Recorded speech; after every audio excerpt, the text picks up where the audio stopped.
Well, with me is Graham Lanktree, who's US politics reporter for Newsweek. Graham, how much has this taken people by surprise?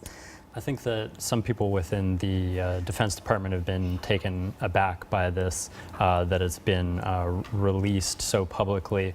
Usually things like this are done through diplomatic channels where they warn the country about using banned weapons.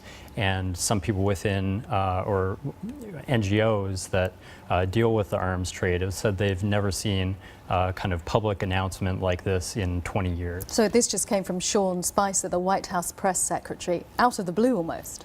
It seemed, but there were indications that people within the Department of Defense and the National Security Council did receive intelligence.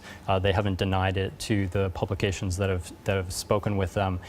They were just surprised that it came out in this way.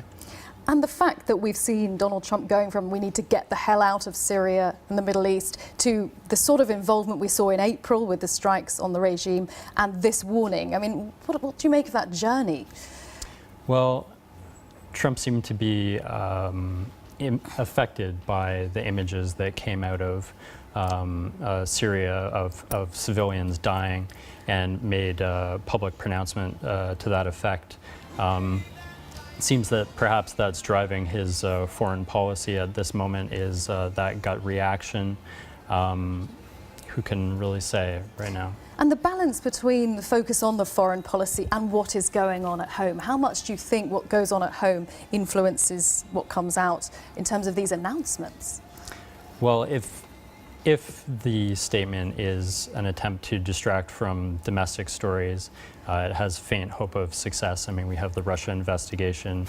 There's the Senate's health care bill, which is deeply unpopular amongst Americans and is receiving pushback. I mean, protesters were pulled out of the Senate Majority Leader's Mitch McConnell's office on Friday.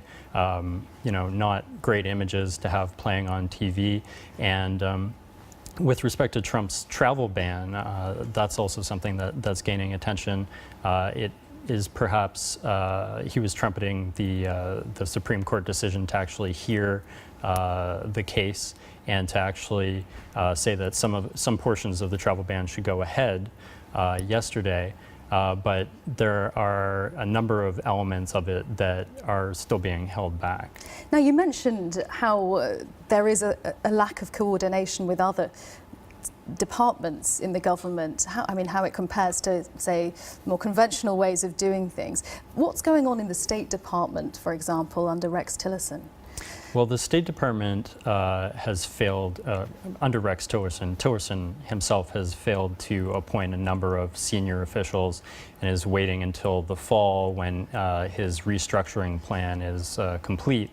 And there have been reports of ambassadors from other countries who have tried to get information from the State Department and have had little success. They've got perfunctory answers that really don't address the questions that they have and you know, move up the chain of command within the State Department. So they've taken actually to contacting the National Security Council, which is largely a defense body. The State Department is a member of that, but it just shows a bit how topsy-turvy things are in comparison to a well-functioning government as it has been in countless administrations in the past.